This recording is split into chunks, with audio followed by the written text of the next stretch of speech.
A semana termina com um cenário econômico preocupante. Recorde na taxa de desemprego, dívida do governo acima dos 6 trilhões, é a maior, inclusive, desde 2006. E prévia da inflação para o mês no patamar mais alto dos últimos 25 anos, por causa especialmente do preço dos alimentos. Então vamos para o tema de hoje. A responsabilidade pelo cenário econômico é da pandemia ou do governo? Os nossos debatedores são Bruno Salles, advogado, mestre em Direito Penal. Boa noite, Bruno. Boa noite, Mona Lisa. E Caio Coppola, bacharel em Direito e comentarista político. Boa noite, Caio. Boa noite, Mona Lisa. Boa noite, doutor Bruno. Boa noite, espectador da CNN. Boa noite, Caio. Começamos com você, Caio. Suas primeiras considerações nessa sexta-feira. Obrigado, Mona. Bom, o debate de hoje, né, eles nos desafia a estabelecer uma relação de causa e efeito, de quem é a culpa, né, pelo grave cenário econômico.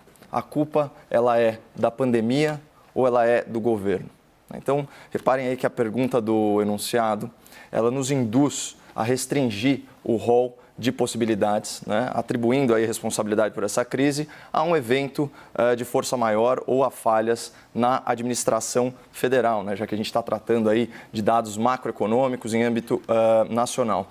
Eu já antecipo, né, que os meus argumentos de hoje pretendem quebrar a moldura do questionamento proposto, né?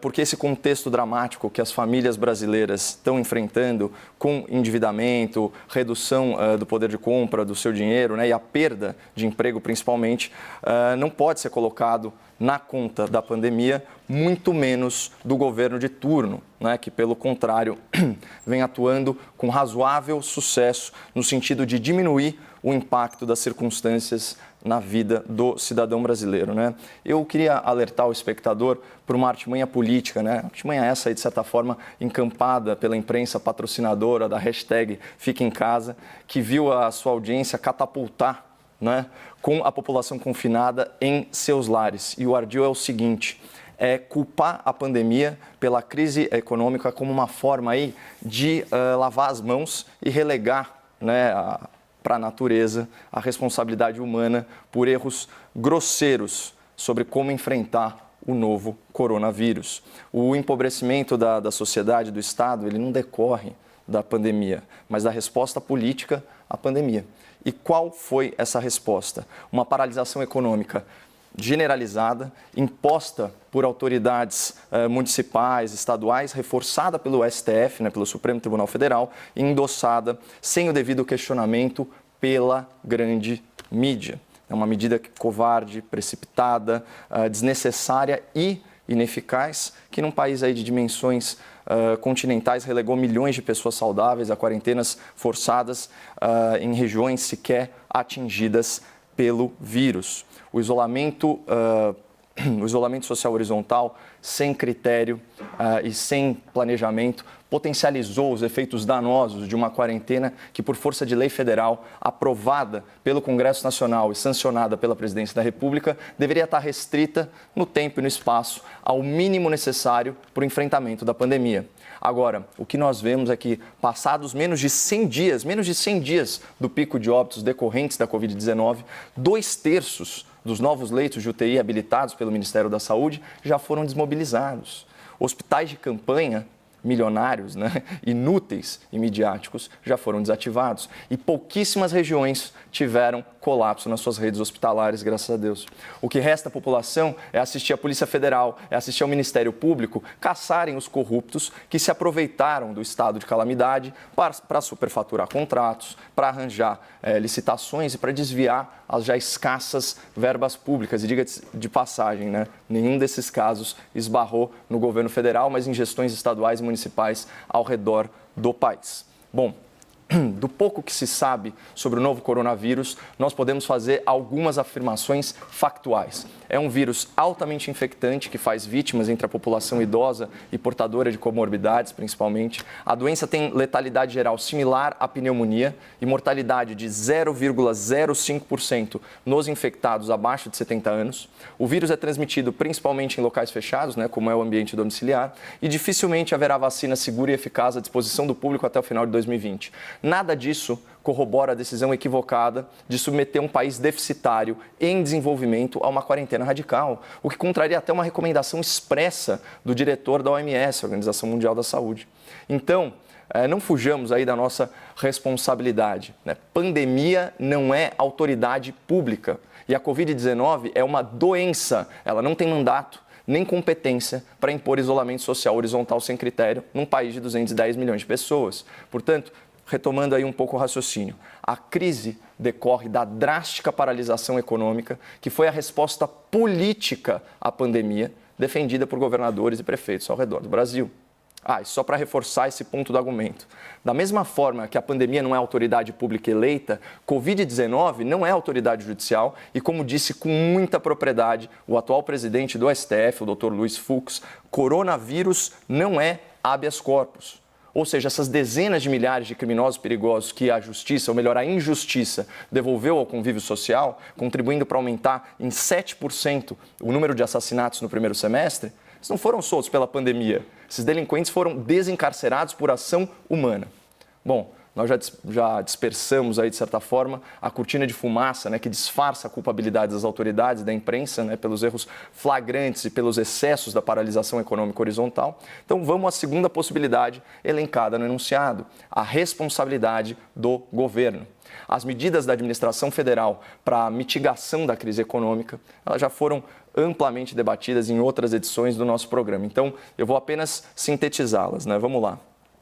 Para os trabalhadores formais, a MP 936 instituiu o benefício emergencial de manutenção do emprego e renda, possibilitando a flexibilização das normas trabalhistas, suspendendo contratos temporariamente e permitindo a redução da jornada de trabalho com a remuneração do empregado paga parcialmente pelos fundos do seguro-desemprego.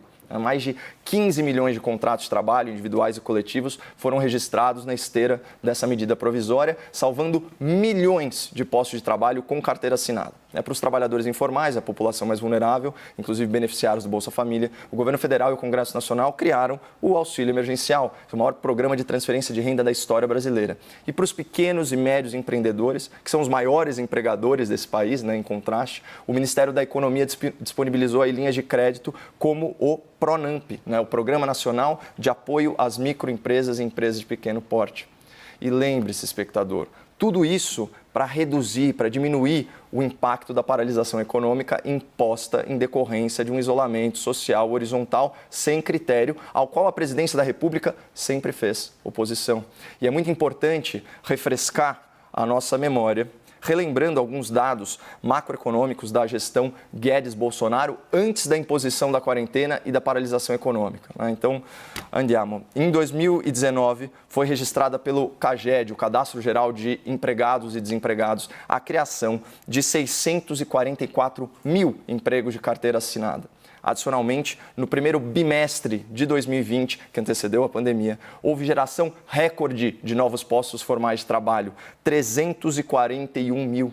Assim, antes do estado de calamidade e da emergência de saúde pública, o governo atual concorreu, direto ou indiretamente, para um saldo positivo de 985 mil empregos nos seus primeiros 14 meses de gestão, o que equivale a 2.300 trabalhadores registrados por dia.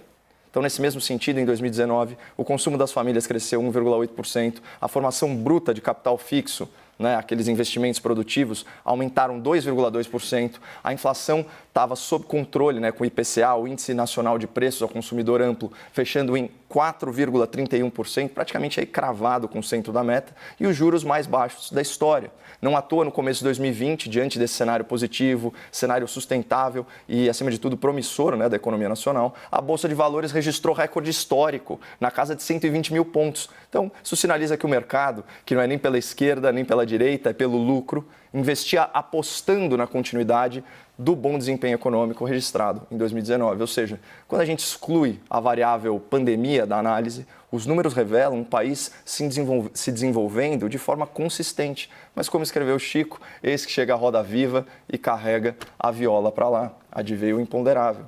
Só que ainda assim, quando a gente considera a tal variável pandemia, e a gente examina isoladamente a resposta econômica do governo federal, buscando a justa proteção dos trabalhadores, dos empreendedores, dos vulneráveis, nós percebemos que essa administração contribuiu ativamente para a superação da crise, não para o seu agravamento. Então, para fechar, eu concluo reiterando, esse cenário alarmante e desafiador da economia nacional não é de responsabilidade da pandemia, que é um ente abstrato, nem do governo federal, que tenta remediar a situação como pode. Como muitos outros países do mundo, nós estamos simplesmente colhendo o que foi plantado pela escolha política de implantar quarentenas radicais. Bruno, suas primeiras considerações, por favor. Obrigado, Monalisa. Minhas amigas, meus amigos telespectadores, boa noite. Hoje eu vou discordar frontalmente do Caio em todas as premissas. A pergunta do debate de hoje sugere uma necessária alternatividade, uma falsa dicotomia que, no entanto, é inexistente. A responsabilidade por este cenário preocupante é da pandemia ou do governo? Parece que a causa para esse cenário é de um ou de outro, quando, na verdade, a gente está lidando com causas múltiplas de um problema. A gente está lidando com aquilo que, em direito, a gente chama de cocausalidade. De modo que, adiantando a resposta à pergunta de hoje, nós podemos afirmar, com base nos estudos recentes e nas análises econômicas majoritárias, que a responsabilidade por este cenário econômico é da pandemia e também do governo. E eu explico por quê. Em primeiro lugar, falando da pandemia, e em segundo lugar, falando do governo. Por mais que a propaganda oficial bolsonarista tente atribuir ao isolamento social os custos econômicos da pandemia, mais de uma vez eu trouxe aqui no debate estudos que mostram que a depressão econômica não está ligada aos meios de contenção da pandemia, mas sim à própria pandemia. Uma relação de causalidade. E eu sempre afirmei isso me baseando em um importante estudo elaborado por 2 pesquisadores do Federal Reserve, o Fed, e por um pesquisador do MIT. Não podem ser considerados comunistas ou socialistas. Esse estudo é chamado Pandemics Depress the Economic Public Health Interventions Do Not. Em tradução livre para o português, pandemias deprimem a economia, intervenções de saúde pública não. Trata-se de um estudo histórico que, a partir de dados da grande pandemia da gripe espanhola de 1918, conclui que a pandemia por si tem efeitos nefastos na economia e que os métodos de mitigação da proliferação do vírus, principalmente os métodos não farmacêuticos, como é o caso do isolamento social, não são deletérios à economia, pelo contrário. Segundo os dados da gripe espanhola de 1918, as cidades americanas que praticaram o isolamento, a quarentena, tiveram recuperação mais rápida do que aquelas que não controlaram a proliferação do vírus. Guarda essa informação. Esse estudo nos permite tirar uma conclusão parcial. A pandemia por si só ela tem um impacto negativo na economia.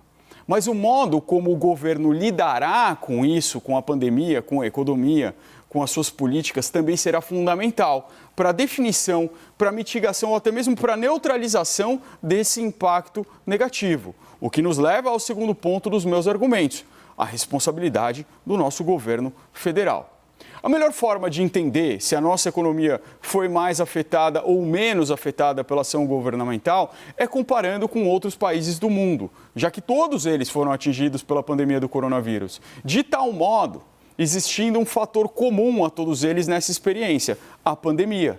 A gente consegue ver quem teve os melhores ou piores índices econômicos e assim a gente consegue ter uma razoável visão do desempenho econômico das nossas políticas públicas.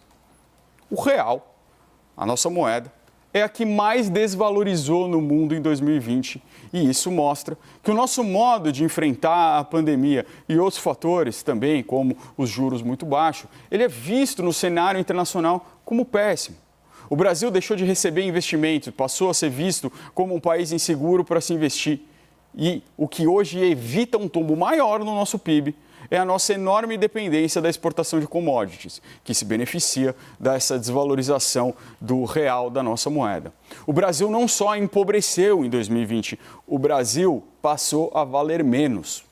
E mesmo com os nossos ativos em liquidação, os investidores estrangeiros não querem se arriscar a investir aqui no Brasil. O nosso Brasil conseguiu resgatar um fenômeno raro que não se via desde o regime militar, a estagflação, a concomitância de retração econômica com a inflação dos preços.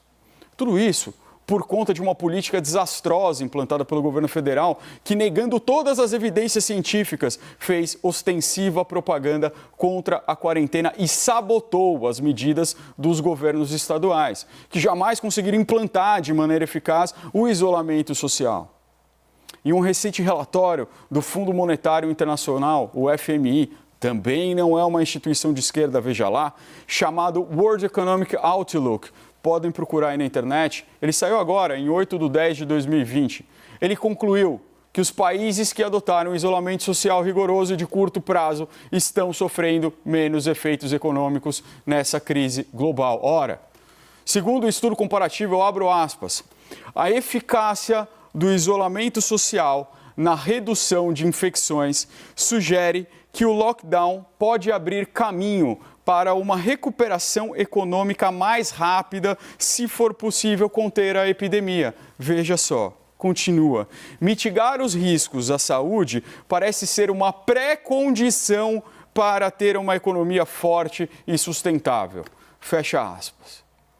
Parece que isso comprova, de uma vez por todas, que as políticas públicas do governo Bolsonaro, além de cruéis e desastrosas do ponto de vista humanitário, já que nos levou às primeiras posições da lista de países com mais mortes em números absolutos e por 100 mil habitantes, também foram políticas cruéis e desastrosas do ponto de vista econômico. Visto que, nesse momento, a nossa economia já poderia estar se recuperando, ao invés da gente estar diante desse cenário alarmante, como demonstram os dados trazidos aqui no início do debate pela Mona Lisa. Vamos então ao debate. Bruno e Caio, por favor. Vamos, bom.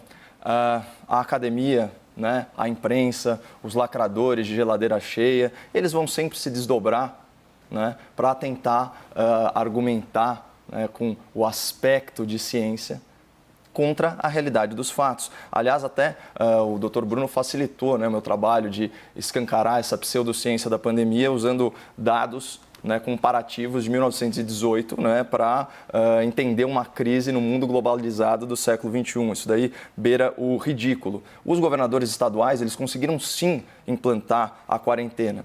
Se por um lado, talvez a questão da mobilidade, né, não tenha sido afetada, essas pessoas estavam, de fato, proibidas de trabalhar. Esse é o ponto. Então, você não tem o bônus do isolamento social, teoricamente, né, que seria aí o freio, né, da curva de contágio, esse tipo de coisa, só que você tem o ônus da paralisação econômica.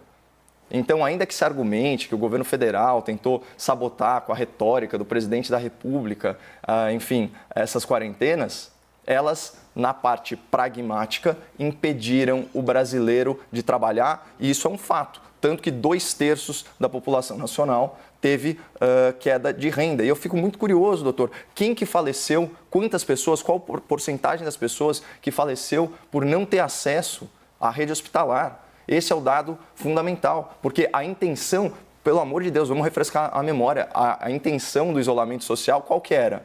Né, achatar a curva para dar tempo, né, para os hospitais se equiparem. Vocês lembram dessa narrativa? Pois bem, eu trouxe o dado. Já 65% dos leitos de UTI já desmobilizados.